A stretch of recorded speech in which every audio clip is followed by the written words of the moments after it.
अस्सलाम वालेकुम।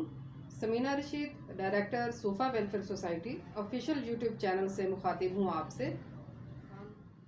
इंसानों में से बेहतरीन इंसान वो है जो दूसरे इंसानों को फ़ायदा पहुँचाए। तमाम इंसान अल्लाह ताला का कुंबा है और हम में से अल्लाह ताला को वो ज़्यादा पसंद है जो उसके कुंबे का ख्याल रखने वाला हो। यही वजह है कि इंसानियत की खिदमत में बहुत अज़मत रखी गई है और इसे एक इबादत का दर्जा दिया गया है।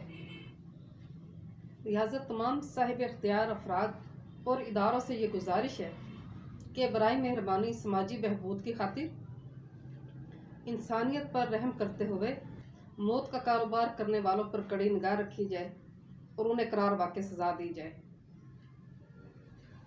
हालांकि हम सब जानते हैं कि मिलावट करना ना सिर्फ कानूनी और इखलाकी जुर्म है बल्कि हमारे दीन में भी इसकी कड़ी सज़ा है और इसे सख्त नापसंद फरमाया गया है।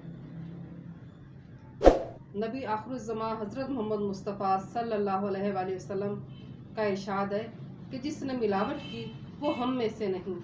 लिहाजा समाजी बहबूद की तमाम तंजीमों से, तमाम मुक़्तदर इदारों से ये गुजारिश है कि इस हवाले से अपनी आवाज़ उठाएं और इंसानियत पर रहम करें। बहुत शुक्रिया आपका।